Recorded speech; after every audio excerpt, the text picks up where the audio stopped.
Analisis Magic Formula Greenblatt. Sebelum melakukan analisis Greenblatt, kita menentukan terlebih dahulu 40 perusahaan terbaik dari 204 perusahaan yang tertera dengan cara menyusun ROCE dan EY dari yang terbesar hingga terkecil, dengan menentukan peringkat ROCE dan EY pada masing-masing emiten. Kemudian, jumlahkan peringkat ROCE dan EY tersebut dan menghasilkan skor, dan skor diurutkan dari yang terkecil hingga terbesar sehingga menghasilkan 40 perusahaan terbaik seperti ini. Dalam 40 perusahaan terbaik yang kami analisis, perusahaan kami termasuk ke dalam 40 perusahaan terbaik. Sektor perusahaan yang kami pilih adalah sektor energi, yaitu PSSI, ABMM, dan MBAP. PSSI peringkat ke-19, ABMM peringkat ke-15, sedangkan MBAP peringkat ke-6. Berikut penjelasan profil perusahaan yang kami pilih.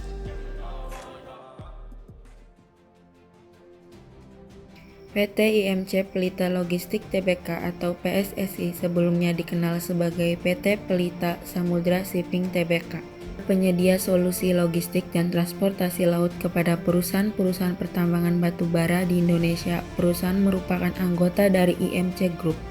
PSSI didirikan di Jakarta, Indonesia pada 10 Januari 2007.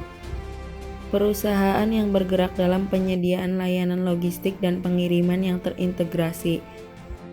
Perusahaan terutama melayani perusahaan tambang batu bara dan mengangkut batu bara dari lokasi penambangan ke laut terbuka. Perusahaan menyediakan layanan transhipment serta layanan transportasi batu bara antar pulau ke lokasi di seluruh Indonesia. Perusahaan juga menyediakan layanan transportasi batu bara ke tujuan luar negeri. PT Pelita Samudra Shipping Tbk mencatatkan saham melalui skema Initial Public Offering atau IPO di Bursa Efek Indonesia. Perseroan dengan kode emiten PSSI tersebut telah resmi bergabung dan menjadi emiten ke-31 di tahun 2017. Perusahaan ini termasuk ke dalam sektor energi. PT Pelita Samudra Shipping atau PSSI berlokasi di Menara Astra 23 RD Floor Jalan Jenderal Sudirman Kaf 56 Sentral Jakarta, Provinsi DKI Jakarta. Pada analisis keuangan 7 tahun terakhir, PSSI mempunyai aset cenderung naik, namun di tahun 2016 mengalami penurunan. Dilihat dari ekuitas selalu mengalami peningkatan yang signifikan. Hanya saja pada tahun 2016 mengalami penurunan. PT Mitra Bara Adi Perdana Tbk atau MBAP didirikan tanggal 29 Mei 1992 dan memulai tahap produksi pada tahun 2008. Pada tahun 2014, perusahaan melaksanakan penawaran umum saham perdana pada Bursa Efek Indonesia dengan kode MBAP. Perusahaan ruang lingkup kegiatan MBAP adalah bergerak di bidang pertambangan, perdagangan, dan perindustrian batu bara. Kantor pusat MBAP berlokasi di Graha Bara Multi, Jalan Suryo Pranoto 2, Komplek Harmoni, Blok A, nomor 8, Jakarta Pusat, Indonesia. Sedangkan lokasi tambang batu bara terletak di Kabupaten Malinau, Kalimantan Utara. Pada analisis keuangan 7 tahun terakhir, MBAP mempunyai aset cenderung naik, namun di tahun 2020 mengalami penurunan. Dilihat dari ekuitas selalu mengalami peningkatan yang signifikan, namun pada tahun 2020 mengalami penurunan. PT ABM Investama Tbk atau ABMM adalah perusahaan induk investasi. Perusahaan berinvestasi pada sumber energi, layanan energi, dan infrastruktur energi. Melalui anak perusahaannya yang memfokuskan bisnisnya pada kegiatan produksi batu bara, kontrak pertambangan, solusi daya, jasa teknik, dan logistik terpadu, perusahaan mulai beroperasi secara komersial pada tahun 2006. ABMM, induk perusahaan Cipta Kridatama, resmi tercatat di Bursa Efek Indonesia pada tanggal 6 Desember 2011. Kantor pusat ABMM berlokasi di Gedung TMT 1, 18TH, VL Suite 1802, Jalan Cilandak, KKO, nomor 1, RT 13, RW 5, Cilandak, Tim, PS Minggu, Jakarta, Daerah Khusus Ibu Kota Jakarta. Pada analisis keuangan 7 tahun terakhir, ABMM mempunyai aset cenderung menurun, namun pada 2 tahun terakhir, tahun 2021 dan 2022 mengalami kenaikan. Dilihat dari ekuitas selalu mengalami penurunan dan juga penaikan. Di tahun 2016, 2019, dan 2020 mengalami penurunan. Namun di tahun 2017, 2018, 2021, dan 2022 mengalami kenaikan.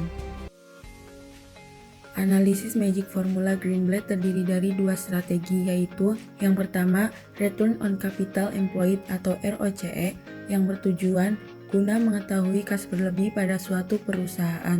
Yang kedua, Earning Yield atau EY, yang bertujuan guna menentukan harga saham yang murah. Jadi, strategi Magic Formula Greenblatt digunakan untuk mengetahui harga saham yang murah. Namun, emiten yang memiliki kas berlebih berikut merupakan tahapan analisis Greenblatt.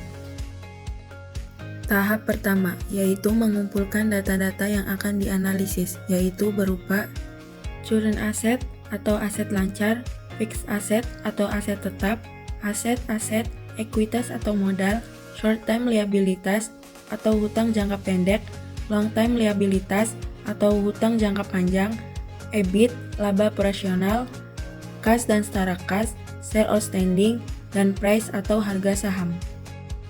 Untuk mencari data current asset, fixed asset, aset, ekuitas, short-term liabilitas, long-term liabilitas, dan EBIT dapat dilihat dari data laporan keuangan perusahaan terkait.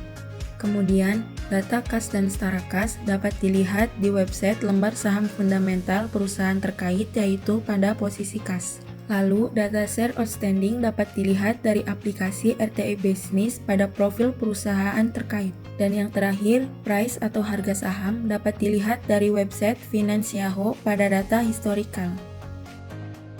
Berikut data-data perusahaan yang kami analisis.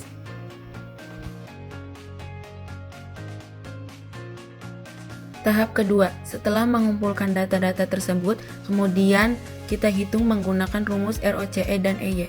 Berikut adalah rumus ROCE dan EY. Rumus ROCE, EBIT dibagi aset dikurangi short-term liabilitas atau ekuitas ditambah long-term liabilitas.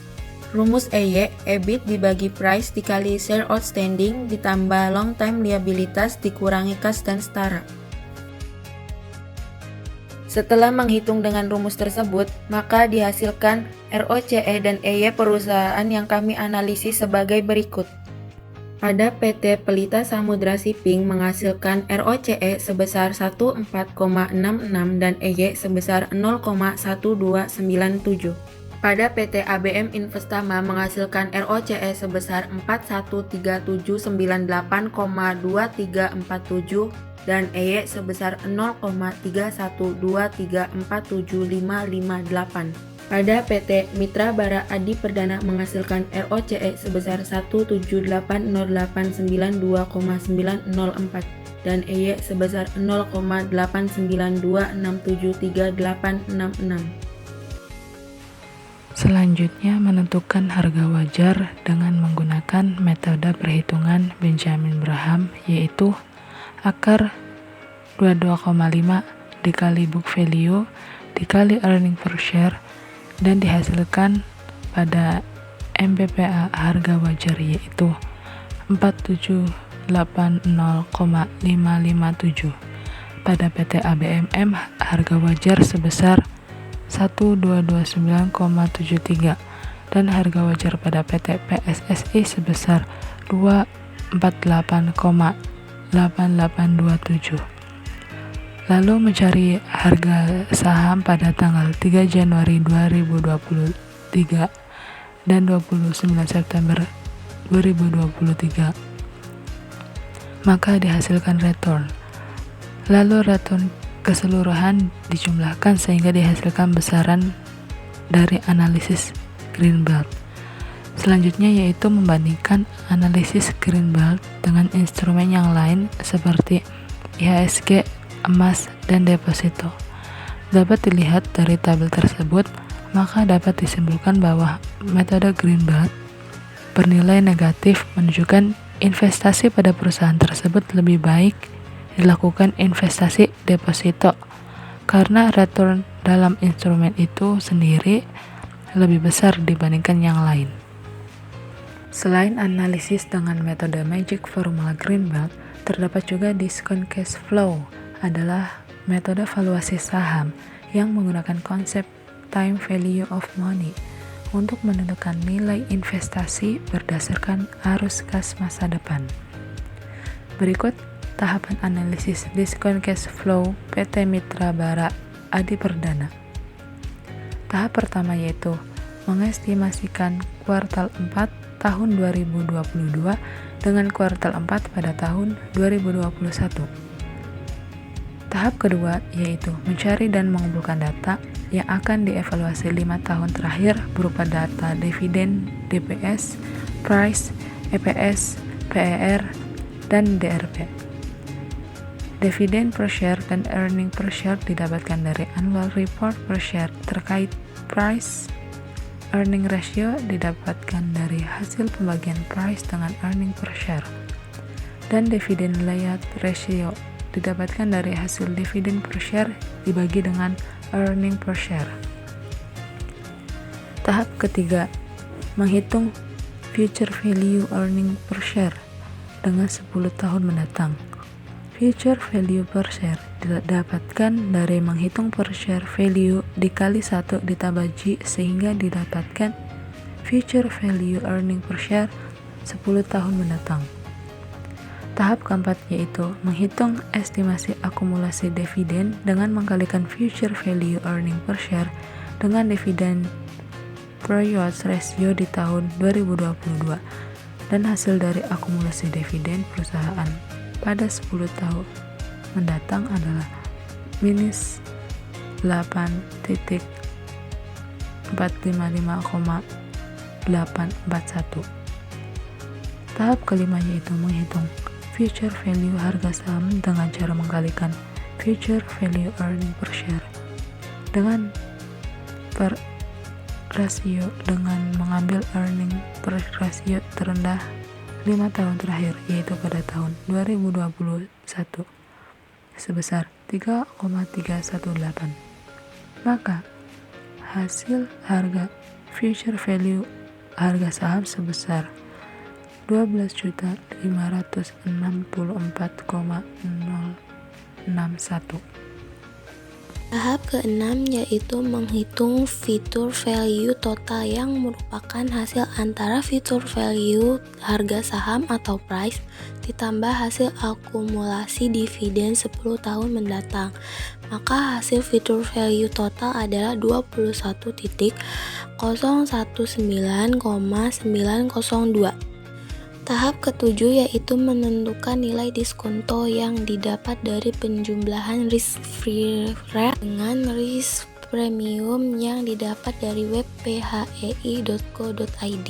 Untuk risk-free rate yaitu sebesar 6,579, untuk risk premium yaitu sebesar 3,17 dan hasil diskontonya yaitu 0,09749.